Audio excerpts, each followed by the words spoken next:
الفاتحة.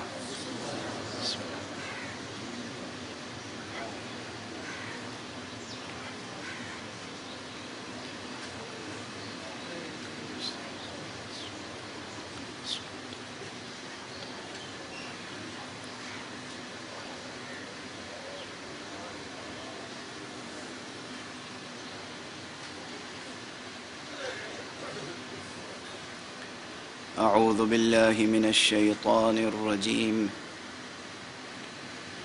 بسم الله الرحمن الرحيم. الحمد لله رب العالمين، والصلاة والسلام على أشرف الخلائق أجمعين، سيدنا وسيد الأولين والآخرين، حبيبنا وحبيب إله العالمين، إمام المرسلين وخاتم النبيين، أبي القاسم المصطفى محمد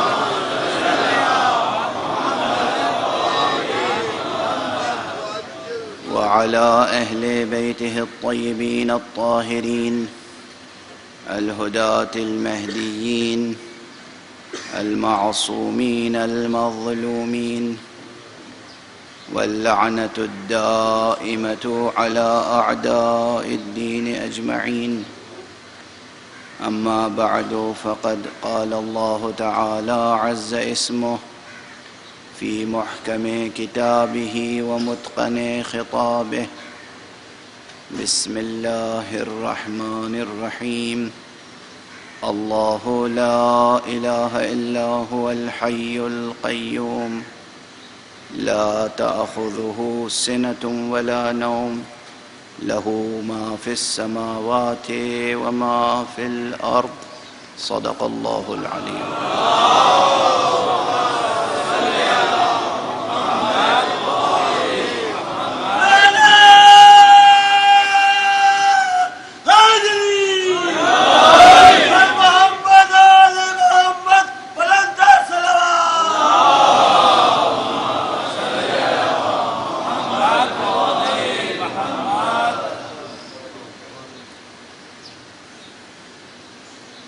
قرآن حکیم کی وہ آیت کریمہ جسے خطیب قرآن حضرت ختمی مرتبت صلی اللہ علیہ وآلہ وسلم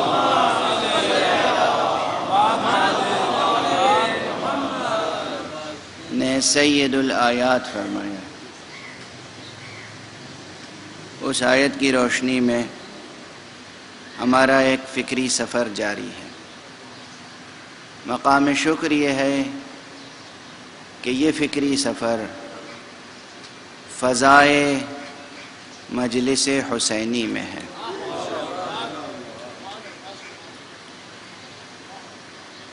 اس مرتبہ عنوان آیت الکرسی کے مرکزی نقطے یا مرکزی نقطے کی مناسبت سے ملک خدا اور حسین ہے۔ لفظ کرسی خود ملک کا استعارہ ہے، اقتدار کا استعارہ اور علم کا استعارہ ہے۔ اور پھر یہ فقرہ لہو ما فی السماوات وما فی الارض، جو کچھ آسمانوں اور زمینوں میں ہے وہ سب اسی کا ہے اور اسی کے لیے ہے۔ یہ مقام سمجھنے سے تعلق رکھتا ہے۔ گزشتہ برس میں نے عرض کیا تھا کہ آیت الکرسی میں صرف نظریاتی مباحث نہیں ہیں، نظریاتی اور عملی دونوں مباحث ہیں۔ قانون التزام، قاعدہ التزام کے تحت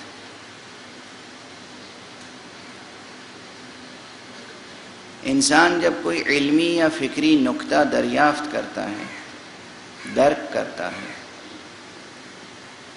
کوئی علم حاصل کرتا ہے تو ممکن نہیں ہے کہ وہ علم کوئی عملی ثمرہ عطا نہ کرے، یہ ممکن نہیں۔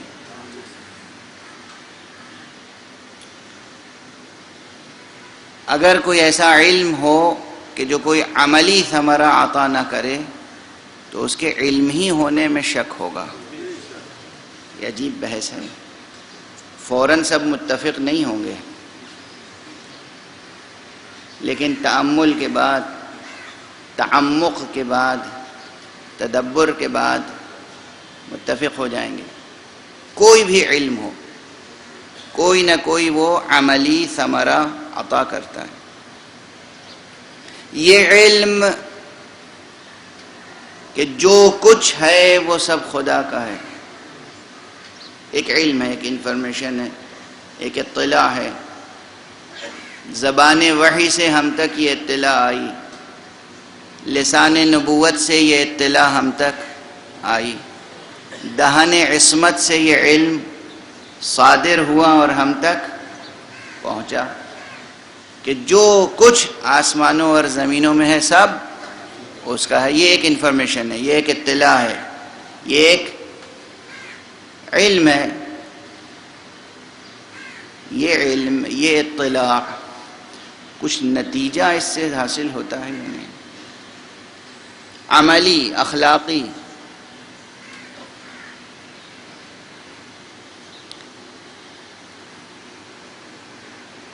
بہت واضح نتیجہ ہے۔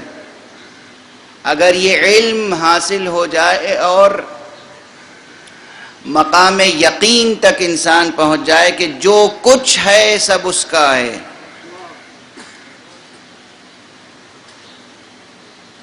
تو انسان اپنے فریب خودی اور نشہ انانیت سے آزاد ہو جاتا ہے۔ جو کچھ ہے سب اس کا ہے، تو پھر ہمارا تو کچھ بھی نہیں ہے نا، تو ہم ناز کس بات پہ کریں، اترائیں تو کس بات پہ، غرور کریں تو کس بات کا، گھمنڈ ہو ہمیں تو کس چیز کا، تکبر کیسا، انانیت کیسی۔ ہاں، ایک منزل ہے جہاں انسان انا انا انا کہنے کی صلاحیت اور اس کا استحقاق پیدا کر لیتا ہے۔ اگر وہ پوری کائنات سے بے نیاز ہو جائے اور خود مالک کائنات کا ہو کر رہ جائے،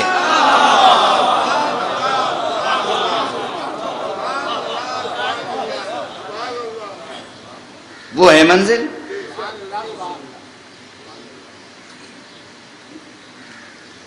بہت نازک بات ہے، لیکن اتنی بھی نہیں ہے کہ سمجھی نہ جا سکے۔ زمین کو اپنا نہ سمجھیں، زمانے کو اپنا نہ سمجھیں، آسمان کو اپنا نہ سمجھیں، کائنات کو اپنا نہ سمجھیں، مگر جو خالق ہے اس کائنات کا اس کو اپنا لیں، اس کو اپنا سمجھیں، اور اس طرح سمجھیں کہ وہ بھی آپ کو اپنا سمجھے۔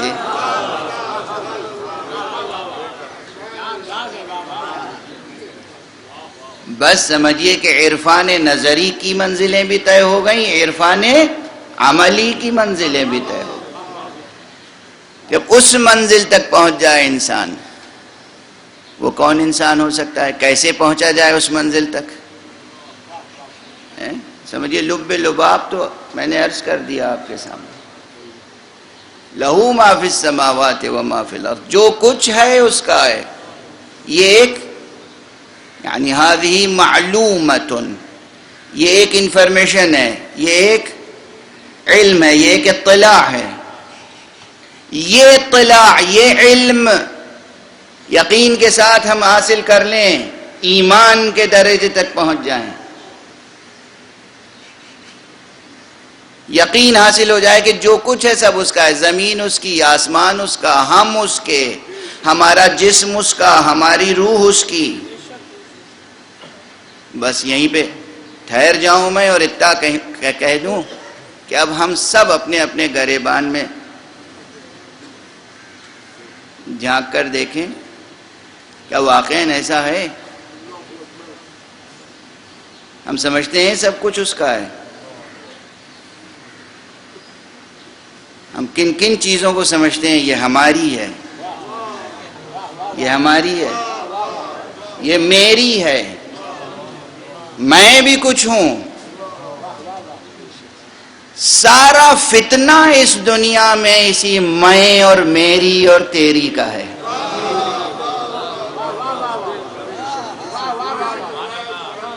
چاہے گھروں کے فتنے ہوں یا ملکوں کے، گھروں کے فتنے ہوں یا ملکوں کے فتنے ہوں، میں اور میری، تو اور تیرا، یہ من و تو کا جھگڑا، یہی سب سے بڑی ابتلا ہے، آزمائش ہے.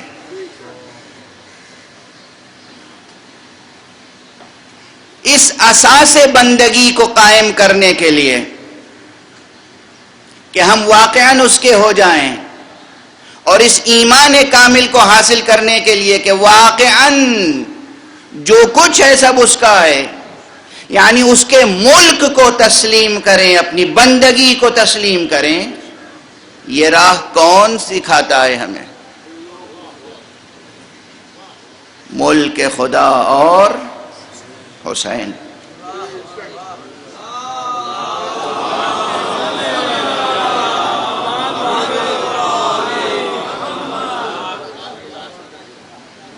ابو عبداللہ الحسین، سید الشہداء حسین، سبط رسول حسین، شہید کربلا حسین، ابو الشہداء حسین، امام الشہداء حسین. وہ حسین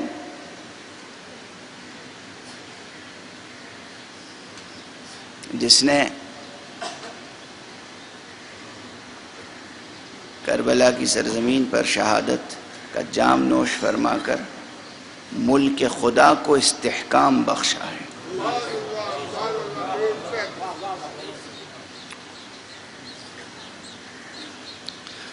تو یہ عنوان بہت معنی خیز ہے اور یہ بحث بہت معنی خیز ہے،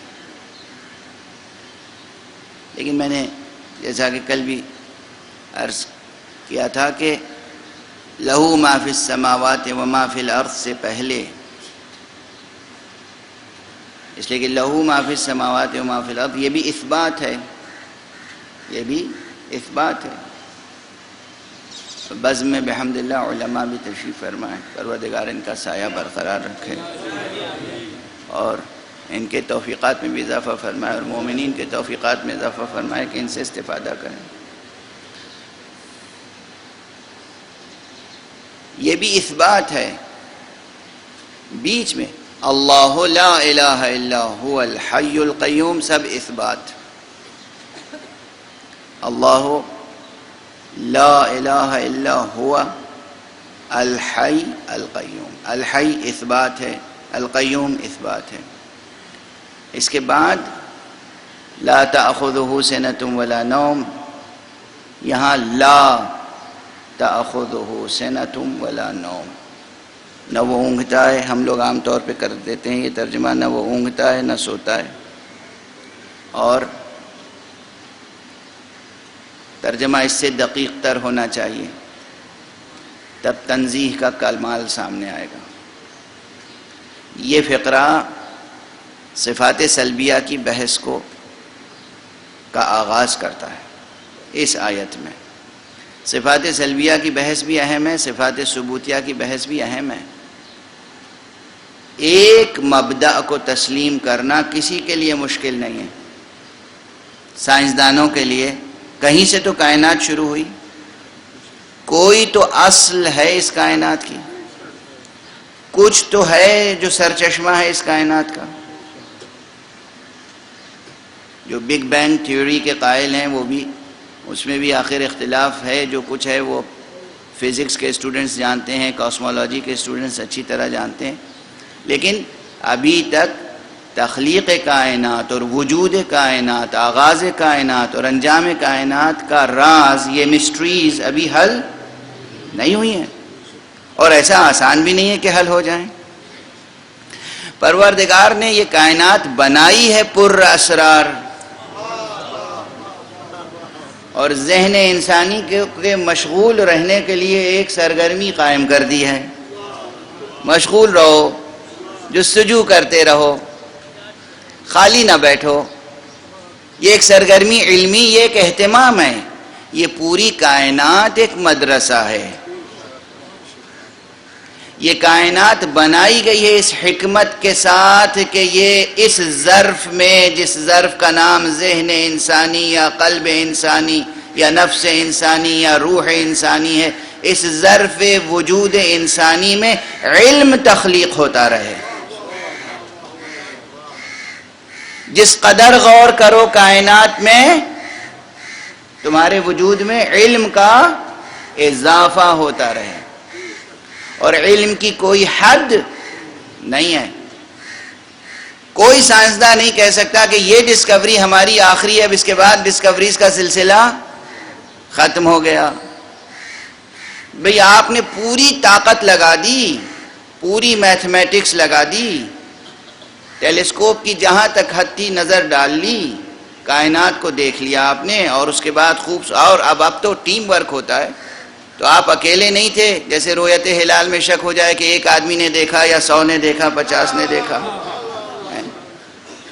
اب سائنسدانوں کی ٹیم ہے، اور یہ ٹیم دو طرح کی ہے۔ پوری دنیا میں ہر ملک کے سائنسداں ایک دوسرے سے جڑے ہوئے ہیں، اور پھر جس لیب میں یا جس اسٹیشن پہ جہاں بھی ہیں وہ وہاں بھی ایک مجموعہ ہے بہت بڑا، سینکڑوں کی تعداد میں، اور سب مل کے ہزاروں کی تعداد میں۔ یہ ہزاروں کی تعداد میں مل کر اتنے نازک اور نفیس اور دقیق اور دوربین اور ذرہ بین آلات کے ساتھ کائنات کا مطالعہ کر کے بھی کوئی ایک نتیجہ نہیں دے پا رہے ہیں، اور یہ تسلیم کر رہے ہیں، ہر شخص تسلیم کر رہا ہے کہ جو کچھ ہم نے کہا یہ حرف آخر نہیں ہے، حرف آخر نہیں ہے، یہ یقین ہے۔ یعنی اس کے بعد یہ بھی یقین ہے کہ کوئی حرف تازہ پھر آ سکتا ہے۔ اگر کوئی حی و قیوم نہیں ہے تو حرف تازہ کا تسلسل کیسے جاری ہے؟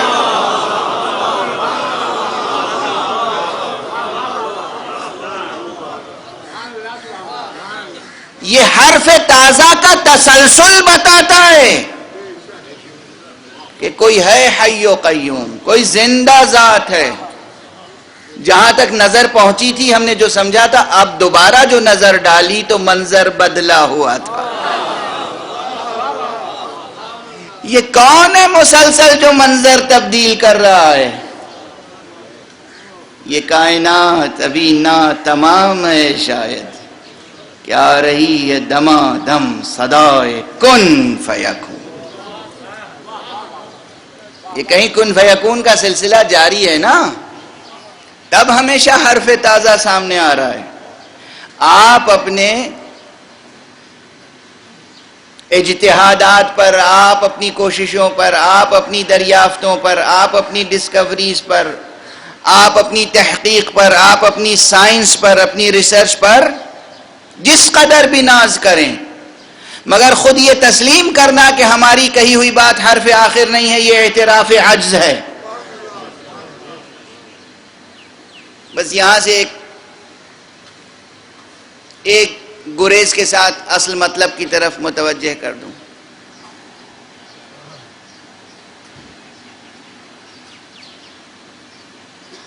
یہ جو مباحث توحید کے ہیں اور صفات ثبوتیہ اور صفات سلبیہ کے مباحث، یعنی وہ مباحث جو ہم تک نبوتوں کے ذریعے سے پہنچے، وہ مسائل، وہ مطالب، وہ قضایا، وہ مباحث جو ہم تک وحی کے ذریعے سے پہنچے۔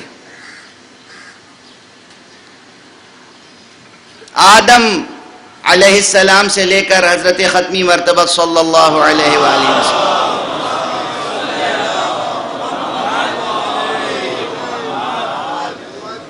یہ تمام مباحث مرتکز ہوتے ہیں توحید پر. ایک ہے خالق، وہی خالق رب بھی ہے، وہی خالق معبود بھی ہے، وہی سزاوار بندگی ہے، اس کے علاوہ کوئی سزاوار بندگی نہیں ہے. اور اس کے یہ صفات ہیں اور یہ صفات اس میں نہیں پائے جاتے. وہ حی ہے، وہ عالم ہے، وہ قادر ہے، وہ قیوم ہے، وہ مرید ہے، وہ متکلم ہے، وہ صادق ہے. وہ جسم نہیں رکھتا، وہ مکان میں محدود نہیں ہے، متحیز نہیں ہے، جہت نہیں رکھتا، حلول نہیں کرتا، متحد نہیں ہوتا کسی کے ساتھ، اتحاد باطل ہے، محل حوادث نہیں ہے. یہ صفات ہیں. ان صفات میں بحث ہے. اگر ہم ان صفات کی بحث نہ کریں تو ایک ہے جہاں سے کائنات شروع ہوئی، اس میں کسے انکار ہے؟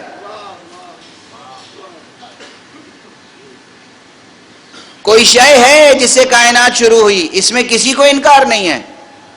اس شے کی صفت میں بحث ہے. وہ جو ہے کیسی، وہ شے کیسی ہے، وہ ذات کیسی ہے. توجہ فرما رہے ہیں آپ؟ یہ بحث بے جہت نہیں ہے. اور اس سے متعلق جتنی بحثیں ہیں، مثلا میں اکثر کہتا ہوں، جبر و اختیار کی بحث کی طرف بھی اکثر اشارہ کرتا رہتا ہوں. ہم اس کائنات میں مجبور ہیں یا مختار؟ آپ میں سے ہر شخص جائزہ لے لے اپنے نفس کا. پیدا ہونے کے بعد انسان کا بچہ جب ذرا شعور پیدا ہوتا ہے اس میں، تو وہ دونوں احساس رکھتا ہے. احساس رکھتا ہے کہ وہ کچھ کر بھی سکتا ہے، اور یہ بھی احساس رکھتا ہے کہ وہ کہیں پہ جا کے مجبور بھی ہے. دونوں احساس اس کے اندر ہے.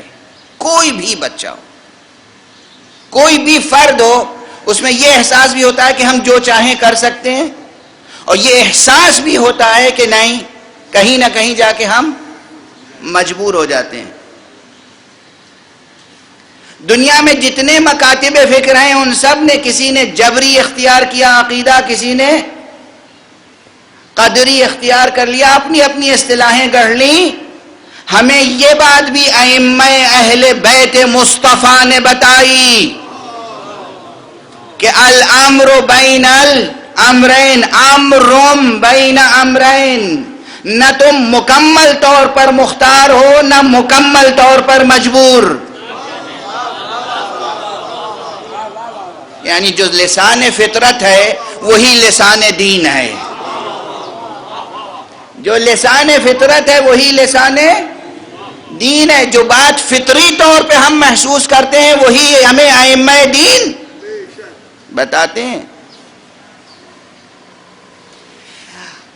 مسئلہ یہاں سے شروع ہوتا ہے. اگر بالکل آزانہ وحی نہ ہو ہمارے سامنے، اگر نبی نہ ہو ہمارے سامنے، تو یہ جو پیدا ہونے کے بعد احساس ہے کہ ہم کچھ کر سکتے ہیں، یہ تو اپنے وجود کا احساس ہوا.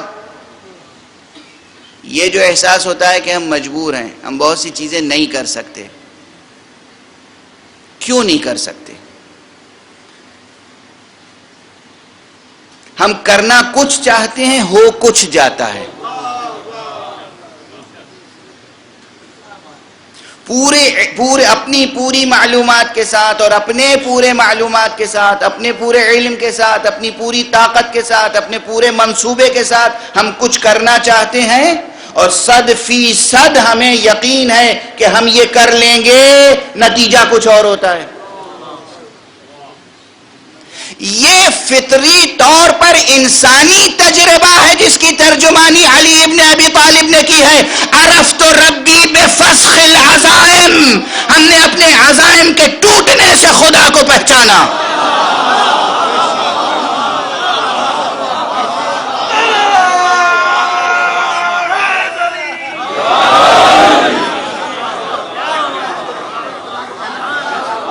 علی ترجمان فطرت ہیں، علی ترجمان فطرت ہیں. یہ تو پوری فطرت انسانی کا تجربہ ہے. کوئی حکیم، کوئی فلسفی، کوئی سائنسداں، کوئی فقیہ، سب مل کر ہر فیلڈ میں ہر ایک کا تجربہ ہے. یعنی ہمیں کچھ کرنے کا اختیار دیا گیا ہے لیکن وہ محدود ہے. ہمارے اوپر کوئی ایک اور طاقت ہے جو اس پورے کائنات کو آرگنائز کر رہی ہے. ایڈمنسٹریشن آخری کسی اور کے ہاتھ میں ہے، الٹیمیٹ اتھارٹی کسی اور ہاتھ میں ہے. یہاں پر جہاں یہ احساس بھی ہو جائے کہ کہیں کوئی اور ہے طاقت چھپی ہوئی، وہاں سے جستجو بیدار ہوتی ہے. کون ہے، کہاں ہے، کیسی ہے وہ طاقت، مجسم ہے یا غیر مجسم، نظر آ سکتی ہے یا نظر نہیں آ سکتی، محسوس ہو سکتی ہے یا محسوس نہیں ہو سکتی. وہ طاقت نعوذ باللہ اندھی طاقت ہے یا علیم و خبیر ہے، سمیع و بصیر ہے. کیسی ہے وہ طاقت؟ توجہ فرما رہے ہیں آپ؟ یہ فطری مسئلہ ہے. اس وقت جو چند بڑے سائنسداں اس دنیا میں ہیں اور جن کی بات توجہ سے سنی جاتی ہے، ان میں سے چند وہ ہیں جو خدا پرست ہیں اور چند وہ ہیں جو خدا بیزار. آج کی جو عالمی سیاست ہے وہ ان خدا بیزاروں کو زیادہ اہمیت و شہرت دے رہی ہے. ایسا نہیں کہ سائنسدانوں میں خدا پرست نہیں ہیں، بالکل ایسا نہیں ہے، لیکن جو خدا پرست ہیں ان کا نام مصلحتاً نہیں لیا جاتا. ایک مصلحت ہے سیاست وقت کی کہ ان سائنسدانوں کو اہمیت دی جائے، پروجیکٹ کیا جائے، میڈیا میں زیادہ سے زیادہ متعارف کرایا جائے، ان کو زیادہ سے زیادہ بڑا بنا کر پیش کیا جائے تاکہ عام ذہنوں پر، عام اسٹوڈنٹس، عام انٹلیکچوئل طبقہ ان سے مرعوب ہو جائے. اور جب وہ کہیں کہ میاں کس فریب میں ہو، کہیں کوئی خدا نہیں ہے، کس خواب غفلت میں ہو، نہ کہیں جنت ہے نہ کہیں جہنم ہے، جیو جیسے جی چاہے جیو، ہوائے نفس کے ساتھ جیو. اصل مسئلہ یہ ہے، اصل مسئلہ یہ ہے کہ جسے قرآن نے بہت پہلے خبر دے دی ہے. قرآن مجید نے اپنے حبیب سے کہا، حبیب تمہیں معلوم ہے کہ یہ کیوں نہیں تسلیم کرتے ہیں تمہاری رسالت کو، یہ کیوں نہیں مانتے ہیں ہماری ذات کو، توحید کو کیوں نہیں مانتے، ہمارا کلمہ کیوں نہیں پڑھتے؟ یہ چاہتے ہیں کہ ان کے سامنے فسق و فجور کی راہ کھلی رہے، کوئی ٹوکنے والا نہ ہو، کوئی روکنے والا نہ ہو. لیفجر امامہ، تاکہ یہ فسق و فجور کرتا رہے، جو چاہے کر لے. اصل مسئلہ یہ ہے. ظاہر ہے کسی کی نام لینے کی ضرورت نہیں ہے، نہ کسی شخص کی نہ کسی ملک کی. دنیا میں تاریخ یہ ہے کہ مختلف وقتوں میں مختلف حکمراں پیدا ہوئے اور انہوں نے چاہا کہ پوری دنیا پہ ان کے علاوہ کوئی اور حکمراں نہ ہو. ہر ملک پر حملہ، ہر ملک پر قبضہ کرنے کی کوشش. پہلے لوگ زیادہ بہادر تھے تو حملہ آور بادشاہ خود اپنی فوج اور لشکر کے ساتھ ہوتا تھا اور جس پہ حملہ کرنا ہوتا تھا حملہ کرتا تھا، یا خود مغلوب ہوتا تھا یا اسے مغلوب کرتا تھا، اپنی سلطنت قائم کرتا تھا، اپنا پرچم لہراتا تھا. اب لوگ زیادہ بہادر نہیں، زیادہ عیار ہیں. شجاعت نہیں ہے، عیاری ہے، مکاری ہے. اور اس لیے حکمراں تو کسی سفید انڈے کی خول میں بیٹھے ہوتے ہیں،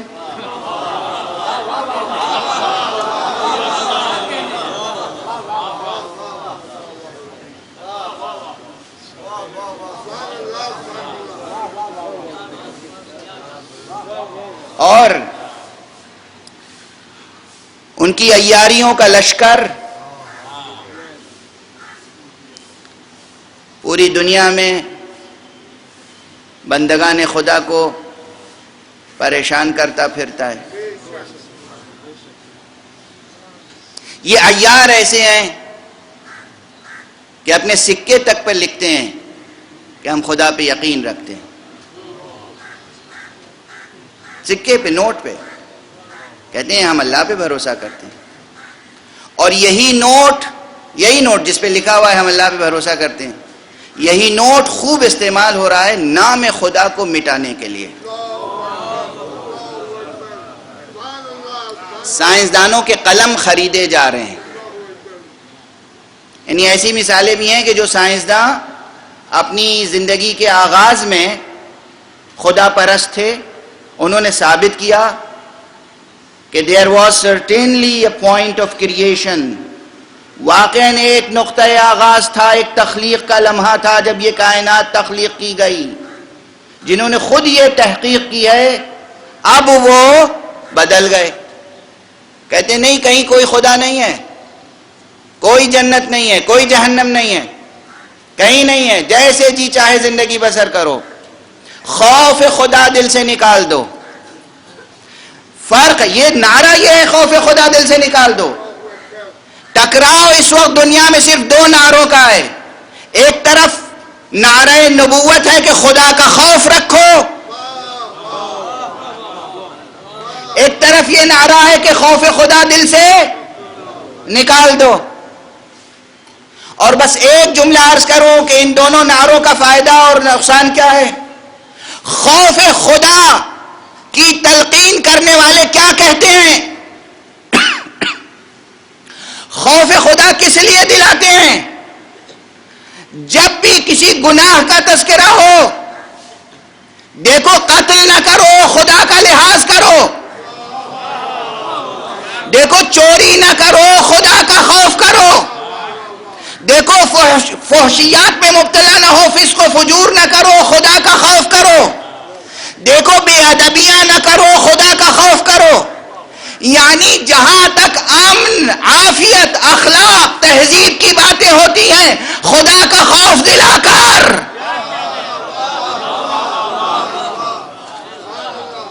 اور جو کہتے ہیں خدا نہیں ہے، کوئی خدا نہیں ہے، خدا کا خوف دل سے نکال دو. انہیں کوئی لحاظ نہیں ہوتا یہ ملک ہمارا ہے یا دوسرے کا، ہمیں حق ہے اس پہ حملہ کرنے کا یا حق نہیں ہے. جہاں جیسے چاہا حملہ کر دیا.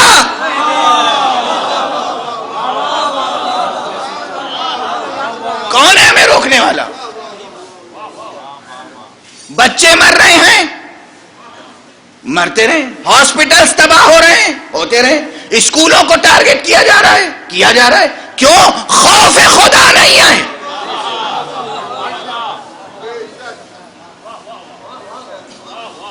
اور کیا ہے؟ اس کے علاوہ کیا ہے؟ پہلے بھی عرض کر چکا ہوں، پھر مکرر عرض کرنے کی بجائے یاد رکھیے گا میرا جملہ. توحید کا موضوع کیوں چھیڑتا ہوں؟ یہیں پروردگار توفیقات میں اضافہ فرمائے اور ان کو صحت و عافیت سے رکھے، اور ان کی نسل میں بھی یہ روایت توحید اور روایت ایمان اور روایت عزاداری قائم رہے ہمیشہ انشاءاللہ. نجم الحسن جعفری صاحب یہ گواہ ہیں. 2 برس 3 برس پہلے کی بات ہے، یہیں انہی کے دولت کدے پر یہیں ٹھہرا ہوا تھا. یوں ہی کہہ دیا دولت کدہ. میں دولت کدہ سمجھ کے نہیں ٹھہرتا، میں تو عزا خانہ سمجھ کے ٹھہرتا ہوں، ورنہ دولت کدوں سے مجھے بڑی وحشت ہوتی ہے. یا مجبوراً ٹھہرتا ہوں عزا خانہ سمجھ کر. دولت کدوں سے مجھے وحشت ہوتی ہے. یہیں ٹھہرا ہوا تھا، ایک صاحب کا فون آیا ان کے پاس اور کہا میں آپ کے ذاکر سے ملنا چاہتا ہوں.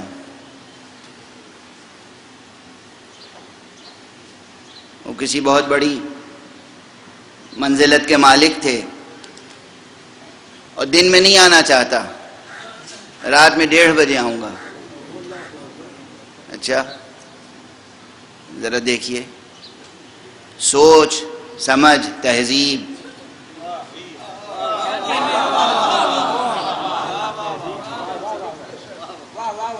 ہم لوگ تو فلائٹس بھی دیکھتے ہیں تو کوشش کرتے ہیں کہ سویلائزڈ آورس میں فلائٹیں ملیں،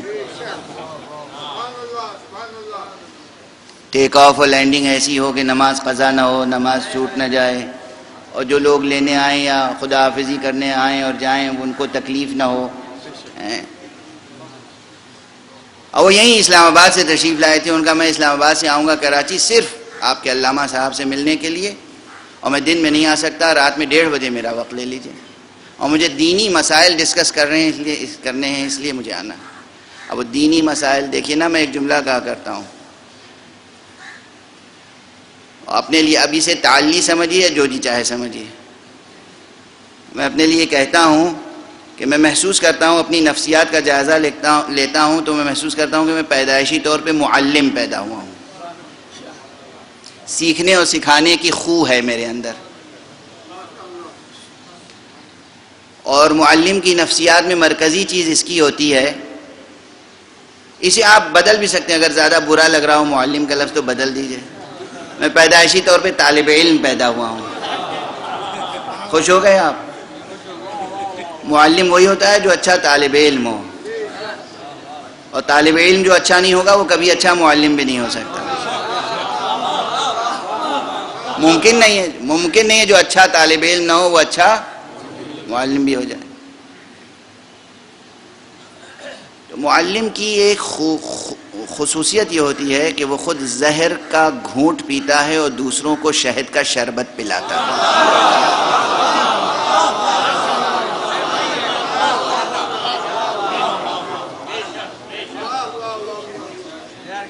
اگر یہ جذبہ نہیں ہے، یہ ذوق نہیں ہے، جرعہ زہر پینے کی سکت نہیں ہے، تو وہ انسان معلم نہیں بن سکتا، وہ کسی کی تربیت نہیں کر سکتا، نہ اپنی نہ دوسروں کی۔ تو بہت سی چیزیں برداشت کرنی پڑتی ہیں، خون کا گھونٹ پینا پڑتا ہے، زہر کا گھونٹ پینا پڑتا ہے، لیکن دوسرے کے لیے ہمیشہ شربت تیار رکھا جاتا ہے۔ ان کا 1:30 بجے آئیں گے اور لٹرلی وہ 1:30 بجے تشریف لائے، میں نے کہا دے دیجئے وقت، دینی مسائل ڈسکس کرنے ہیں، دے دیجئے وقت، آئے تشریف لائے۔ معلوم ہے کیا انہوں نے نصیحتیں مجھے فرمائیں، اور مجھے حیرت یہ ہے کہ پاکستان جیسے ملک کا ایک ذمہ دار شخص ایسی بات کہے۔ چونکہ انہوں نے کہا تھا، میں تو اپنے کو ظاہر ہے ابھی میں نے عرض کیا کہ طالب علم ہوں، یا زیادہ سے زیادہ معلم ابتدائی پڑھانے والے کو کہتے ہیں، میں نے کوئی بڑا دعویٰ نہیں کیا ہے، استاد پروفیسر ایسا کوئی دعویٰ نہیں کیا ہے۔ معلم تو مکتبی معلم کہلاتا ہے نا، الف ب پڑھانے والا، اسے بھی آپ تعلی سمجھتے ہیں تو یہ بھی واپس لے لیتا ہوں۔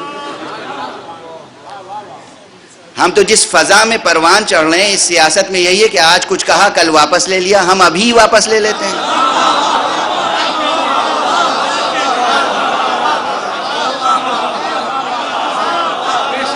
ہماری تو تربیت ایسی ہی ہو رہی ہے۔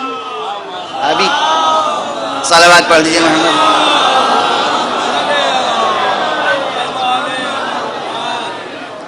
کوئی بڑا دعویٰ نہیں کیا ہے۔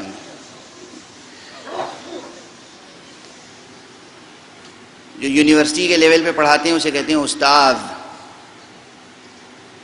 اور جو ابتدائی مکتب پڑھاتے ہیں الف ب اسے کہتے ہیں معلم۔ تو میں نے معلم ہی ہونے کی تو بات کہی ہے، لیکن یہ بھی واپس لے لی میں نے۔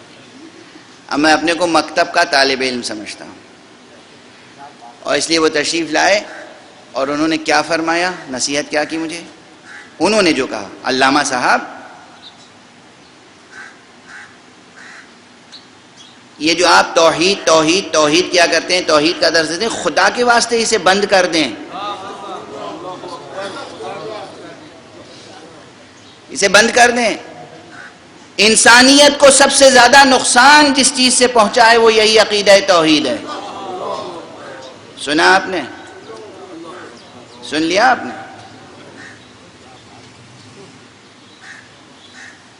کیا نظریہ ہے؟ میں سمجھا تھا نبوت پہ مسئلہ ہوگا، امامت پہ مسئلہ ہوگا، خلافت پہ مسئلہ ہوگا، وہاں تو سیدھے توحید کے اوپر مسئلہ چل رہا ہے۔ خدا یہیں اسی گھر میں یہیں گفتگو ہوئی ہے۔ خدا کے واسطے توحید کا پیغام نہ دیں نسلوں کو خدا کا عقیدہ، اس نے بڑا نقصان پہنچایا۔ ایک صاحب اور آئے ملنے، یہ یہاں کی بات ہے، اب دلی کی بات سن لیجیے۔ وہ ایک یونیورسٹی کے پروفیسر ہیں، اور عجب بے چین روح کے مالک ہیں۔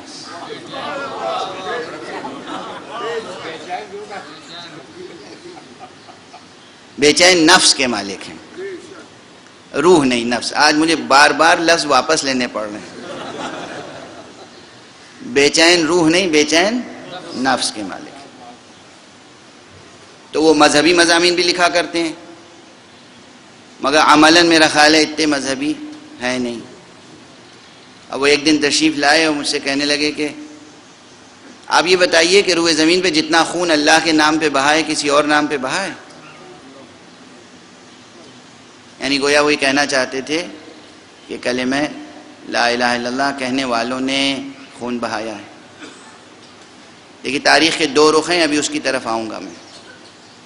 تو جو اصل تاریخ ہے، بہت توجہ رکھیے گا، بہت توجہ رکھیے گا، بہت توجہ رکھیے گا جو کچھ عرض کر رہا ہوں۔ میں نے ان سے جو گزارش کی وہ یہ تھی کہ آپ ذرا جائزہ لیں حضرت آدم سے لے کر اور حضرت ختمی مرتبہ صلی اللہ علیہ وآلہ وسلم۔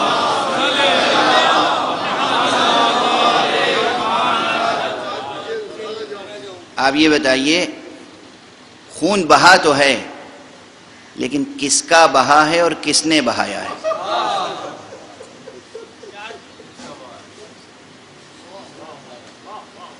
خون بہا ہے، مگر کس کا بہا ہے اور کس نے بہایا ہے؟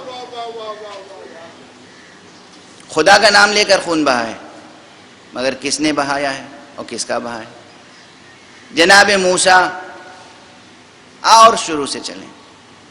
حابیل خدا پرست تھے، قابیل خدا بیزار، خون کس کا بہا؟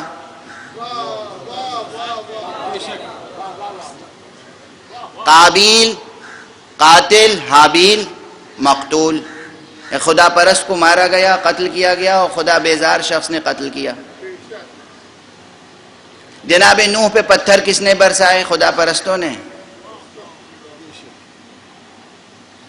جناب عیسیٰ علیہ نبینا وعلیہ الصلاۃ والسلام کو سولی پہ کس نے لٹکانے کی کوشش کی؟ خدا پرستوں نے۔ میں نے بہت سی مثالیں دی۔ جناب ابراہیم کو آگ میں ڈالنے کی کس نے کوشش کی؟ خدا پرست نے۔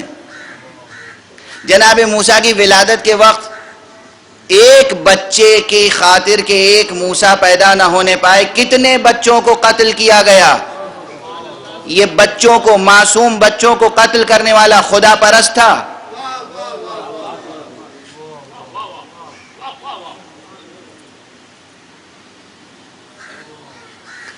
شروع سے لے کر حابیل اور قابیل کی جنگ سے لے کر اور کربلا کی جنگ تک دیکھیے کہ کلمہ لا الہ الا اللہ کہنے والا سید الشہداء ابو عبداللہ الحسین مقتول ہے، شہید ہے۔ خدا کا نام لے کر خون بہت بہا ہے، مگر عموماً خون بہا ان کا ہے جو خدا پرست تھے، اور بہایا انہوں نے ہے جو خدا بیزار تھے، چاہے خدا کا نام لے کر ہی بہایا ہو۔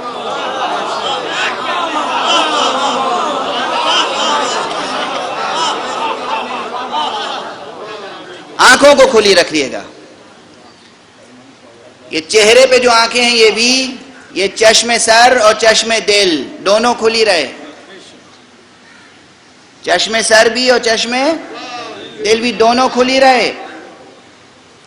آج ایک عجیب و غریب منظر ہے دنیا میں، اللہ کا نام لے کر، اللہ اکبر کہہ کر قتل کیا جا رہا ہے، اور مشکل یہ ہے کہ اللہ اکبر کہہ کر قتل کرنے والا بھی اللہ اکبر کہہ رہا ہے، اور جو قتل ہو رہا ہے وہ بھی لا الہ الا اللہ کہہ رہا ہے۔ یہ منظر کریٹ کس نے کیا ہے؟ اسے بھولنے کی ضرورت نہیں، یہ مسائل ڈسکس ہونے ہیں۔ بہت صبر سے، سکون سے، اطمینان سے سمجھنے کی بات ہے۔ جو طاقت یہ چاہتی ہے کہ نسل انسانی خدا کا نام بھول جائے، خوف خدا دل سے نکال دے، خدا بیزار ہو جائے، اس نے ایک منصوبہ بنایا کہ ان کو اس طرح فریب دو کہ یہ خدا پرست، یہ خود ایک دوسرے کو خدا کے نام پر قتل کرتے رہیں۔ نتیجہ یہ ہوا کہ ایسے خدا پرستوں کا انتخاب کیا گیا جو بظاہر خدا پرست تو تھے، خدا شناس نہیں تھے۔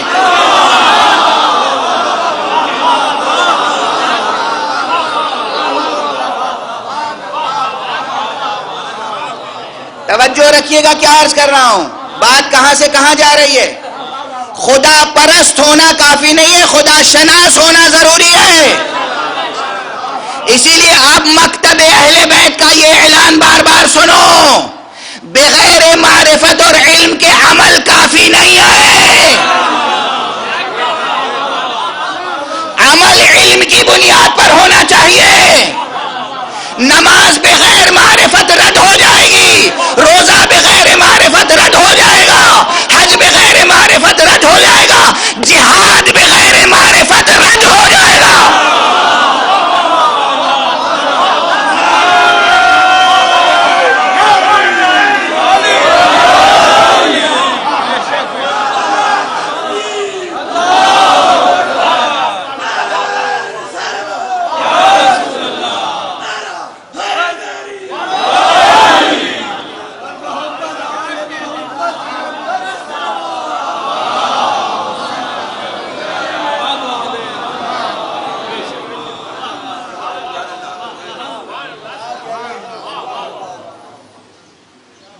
اسی لیے روایات میں یہ مضمون ہے۔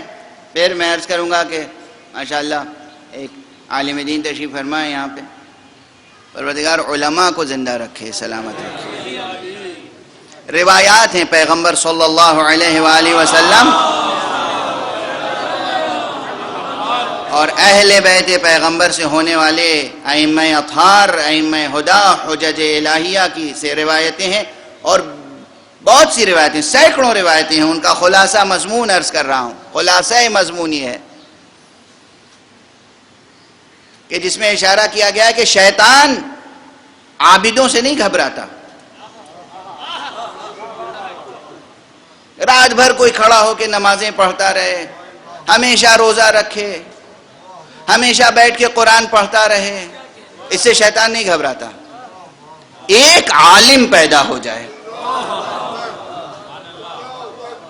اس سے شیطان گھبراتا ہے، پریشان ہوتا ہے۔ کیوں؟ جو بغیر علم، بغیر معرفت بندگی کر رہا ہے، اس کو گمراہ کرنا آسان ہے۔ جو علم و معرفت رکھتا ہے اسے گمراہ کرنا مشکل ہے۔ اس لیے علماء سے شیطان گھبراتا ہے۔ یہ مضمون ہے معصوم کے کلام کا۔ کافی پڑھیے، توحید صدوق پڑھیے، من لا يحضره الفقیہ پڑھیے، بحار پڑھیے، یہ جتنی حدیث کی بڑی بڑی کتابیں ہیں پڑھیے۔ میں اس مجمع سے خطاب کر رہا ہوں۔ جو علماء، فقہاء اور مجتہدین سے بیزاری کا اظہار کرتے ہیں، معصوم کا کلام ہے، علماء سے شیطان گھبراتا ہے۔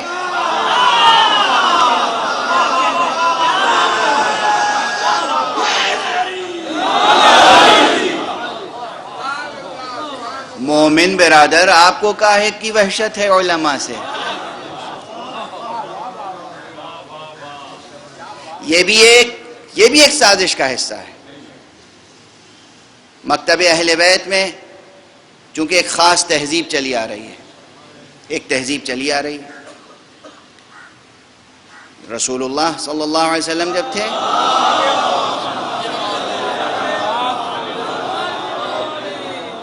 حرف آخر ان کی بات ہوتی تھی۔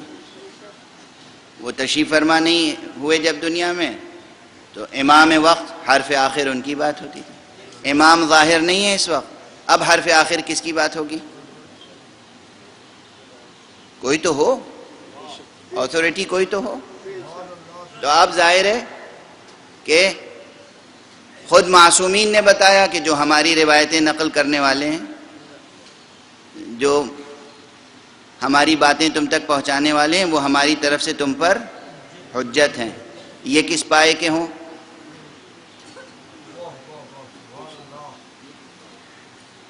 1400 برس کی تاریخ گواہ ہے کہ حدیث کے نام پر بہت سی روایتیں جھوٹی گڑھی گئیں۔ لاکھوں جھوٹی حدیثوں میں سے چند سچی حدیثوں کو ڈھونڈ کے نکالنا ہر ایک کے بس کی بات ہے؟ نہیں ہے نا؟ اس لیے ہمیں اس پائے کے راوی چاہیے جو حدیث کتاب میں پڑھیں تو لکھے ہوئے حرفوں سے دہان معصوم کی نکھت کا استشمام کر لیں، یہ سمجھ لیں کہ کون سا کلام معصوم نے کہا ہے، کون سا نہیں کہا ہے۔ کیا حدیث محمد عربی صلی اللہ علیہ وآلہ وسلم ارشاد فرما سکتے ہیں، کیا ارشاد نہیں فرما سکتے؟ ان کا لہجہ کیا ہے، ان کا مزاج کیا ہے، ان کی مصلحت کیا ہے، وہ کیا چاہتے ہیں، اور اس حدیث میں کیا بات کہی جا رہی ہے۔ ایسے علماء چاہیے نا۔ اور پھر ایک شرط اور ہے کہ وہ علماء جو کلام حق کو، کلام رسول کو پہچانتے ہوں اور اس پہ خود عمل کرتے ہوں۔ علم ہی کافی نہیں ہے، عدالت شرط ہے۔ عالم و عادل، عالم و عادل۔ اگر عالم و عادل ہے تو پروردگار خود اسے جلالت و عظمت عطا کرتا ہے۔ ابھی دیکھ لیجئے عراق کی سرزمین پر مثلا ایک فتنہ پیدا ہو گیا اور تیزی سے پھیلنے لگا۔ اس وقت وہی اصولی، وہی مجتہد، وہی فقیہ، وہی مرجع تقلید جس کا نام علی حسینی سیستانی ہے، ایک مختصر سا بیان دے دیا کہ عراق میں رہنے والے تمام مسلمانوں پر جہاد کفائی ہے۔ اس ایک فتوے نے اس بڑھتے ہوئے فتنے کی کمر توڑ دی۔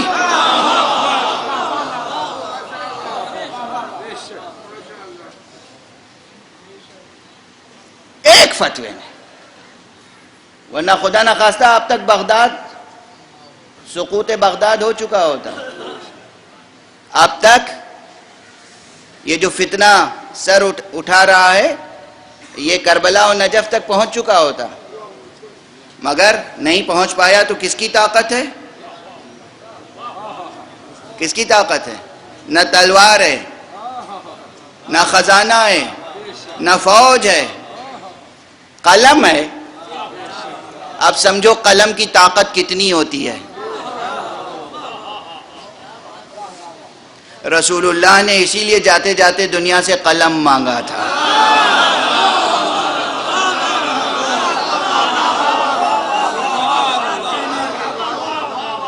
قلم کی طاقت، قلم کی طاقت۔ آیت اللہ العظمیٰ سیستانی نے اپنے قلم سے ایک جملہ لکھ دیا، تمام مسلمانوں پر آج جہاد واجب کفائی ہے۔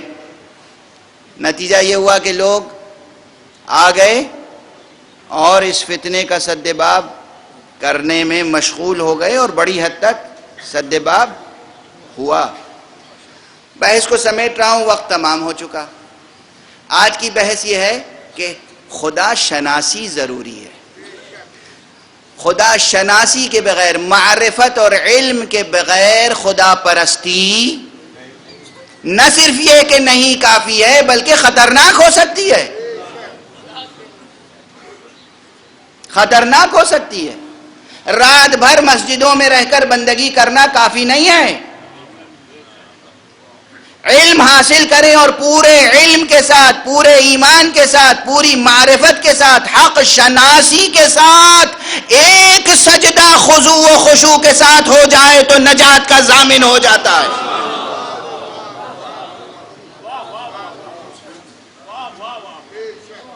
عالم کی 2 رکعت نماز جاہل کی سینکڑوں رکعت نماز سے زیادہ فضیلت رکھتی ہے. عالم کا 1 گھنٹہ خواب استراحت 1 گھنٹہ جاہل عبادت گزار کی 70 سال کی عبادت سے زیادہ فضیلت رکھتا ہے. حدیث کا مضمون ہے. کیوں؟ یہ 70 سال تک عبادت کرنے والا کس وقت شیطان کے پھندے میں پھنس جائے کچھ نہیں کہا جا سکتا، مگر ایک عالم و عارف و متقی ممکن نہیں ہے کہ شیطان اس پر غالب آ جائے. توجہ ہے، گفتگو کو سمیٹ رہا ہوں. آپ کو حیرت ہے کہ علماء کا 1 گھنٹے کا خواب استراحت 70 سال کی عبادت سے زیادہ افضل کیسے ہو سکتا ہے؟ حیرت ہے اس پر، کبھی اور بات کروں گا. لیکن یہ ہر عالم کی بات نہیں ہے، یہ ان علماء کی بات ہے جو اس مکتب سے تعلق رکھتے ہوں جس کے امام کی 1 ضربت ثقلین کی عبادت سے بھاری ہے.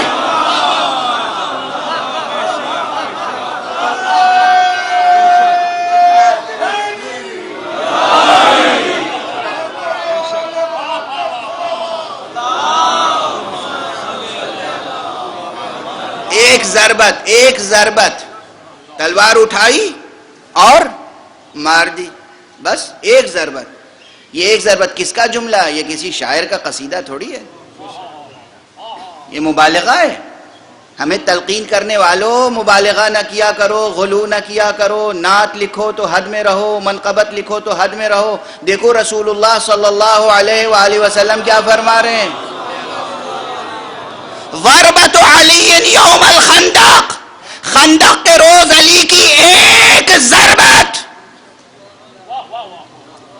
افضل من عبادت الثقلین، تمام انسانوں اور تمام جنوں کی عبادت سے افضل ہے.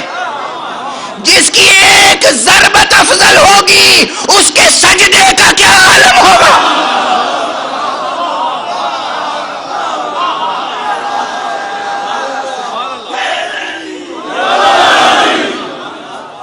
علی کے مقابلے میں جس کو جی چاہے لے آئیں، لائیں جسے جی چاہے لائیں. آپ کوئی ایسا لائیں جس کی 1 ضربت تلوار کی 1 چوٹ تمام انسانوں اور تمام جنوں سے زیادہ افضل ہو، تو پھر اس کا قیام کیسا ہوگا، اس کا رکوع کیسا ہوگا، اس کی تلاوت کیسی ہوگی، اس کا سجدہ کیسا ہوگا، اس کی شہادت کیسی ہوگی.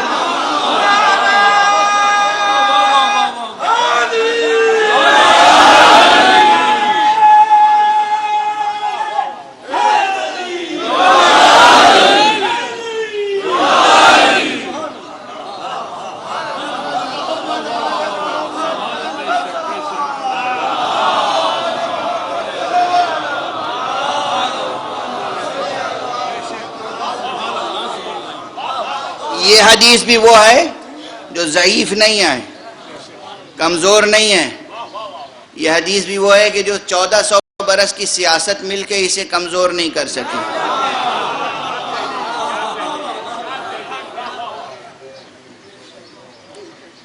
میرے علی کی عصمت و عظمت کی گواہیاں 1-2 حدیثیں ہیں.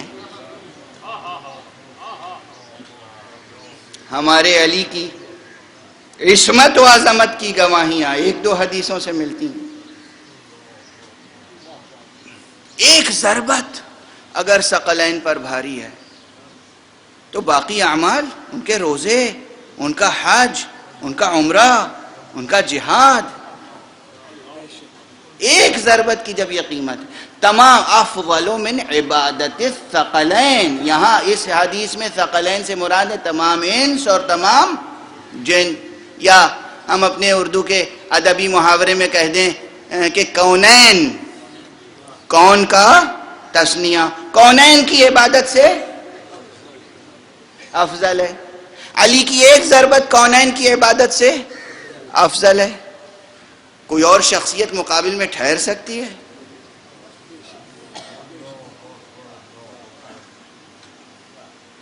اور میں اس کے علاوہ کیا کہوں، جس نے پوری زندگی کوئی ضربت لگائی ہی نہ ہو کسی کو.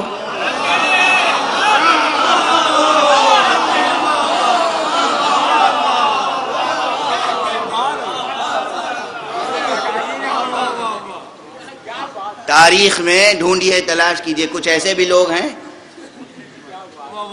جو تاریخ میں شہرت بہت رکھتے ہیں، مگر کسی جنگ میں قسم کھا کر، کسی جنگ میں کسی پہ ضربت لگی نہیں اور لگائی نہیں.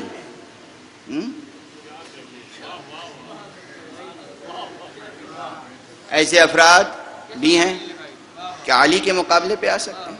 بس گفتگو ختم ہو گئی، وقت تمام ہو گیا. گفتگو شروع یہاں سے ہوئی تھی کہ توحید کی بحث اور صفات حق کی بحث، صفات ثبوتیہ کی بحث، صفات سلبیہ کی بحث، یہ حق شناسی کے لیے، خدا شناسی کے لیے ضروری ہے. اور یہ فطرت انسانی کا تقاضا ہے. جب انسان اپنے کو مجبور پاتا ہے تو وہ مختار کی تلاش کرتا ہے. وہ مختار کون ہے جس کا اختیار ہم پہ نافذ ہے؟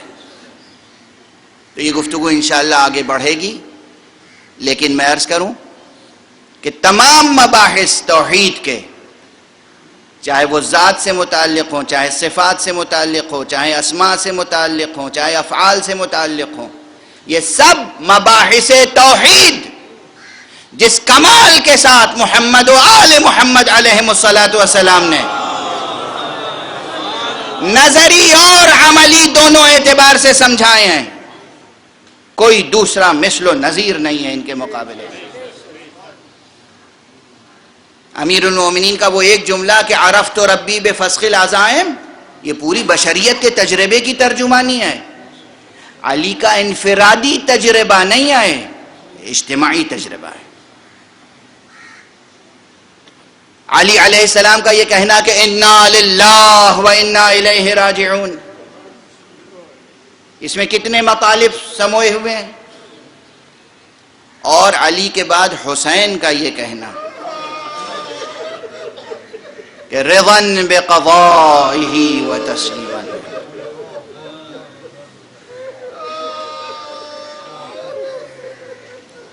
یہ ملک خدا کو تسلیم کرنے والا حسین،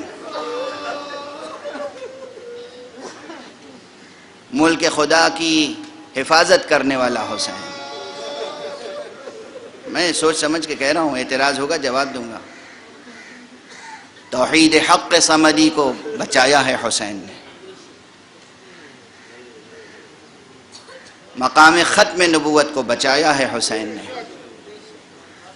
کن قربانیوں کے ساتھ؟ آج 2 محرم ہے. قربانیاں پیش کرنے کے لیے حسین کربلا پہنچ گئے ہیں. 2 محرم سن 61 ہجری. عام طور پہ جو مشہور روایت ہے، جو اکثر خطبہ اور مرثیہ نگار حضرات ذکر کرتے آئے ہیں اور بے اساس نہیں ہے. حضرت کے ساتھ سواری کے کئی گھوڑے تھے. جس گھوڑے پہ سوار تھے اور چل رہے تھے، چلتے چلتے وہ گھوڑا رک گیا.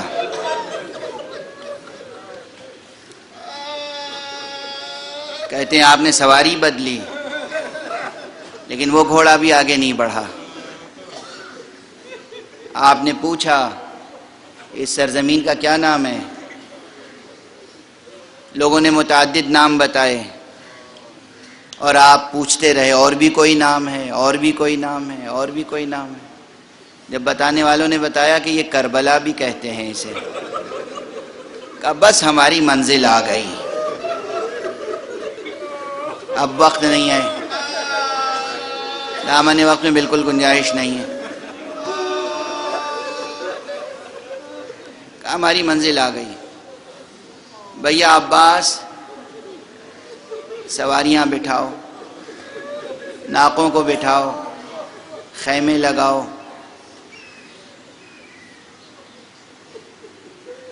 جناب عباس تعمیل حکم امام فرما رہے تھے کہ دو واقعے رونما ہوئے.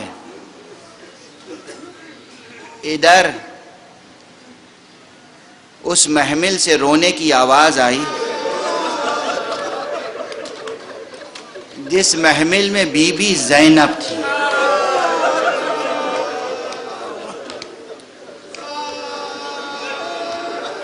کسی نے اطلاع دی آقا حسین کو. آقا پہنچے اور کہا بہن زینب کیا بات ہے؟ کہا اس سرزمین کی مٹی سے تمہارے لہو کی بو آ رہی ہے.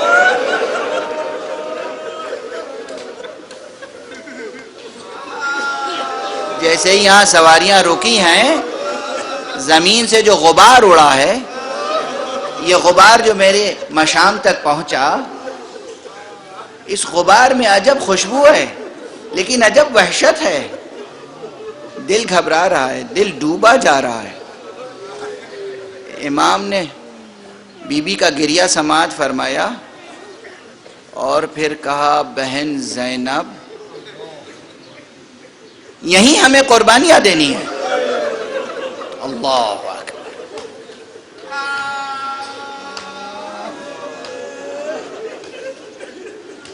بین السطور اور بین الکلمات بہت سے مطالب ہوتے ہیں جنہیں محدود وقت میں ادا نہیں کیا جا سکتا. بہن زینب یہیں فریضہ ادا کرنا ہے, ہم فریضہ ادا کرنے کے لیے آئے ہیں. بس امام کے ایک جملے نے زینب کی شجاعت کو بیدار کر دیا.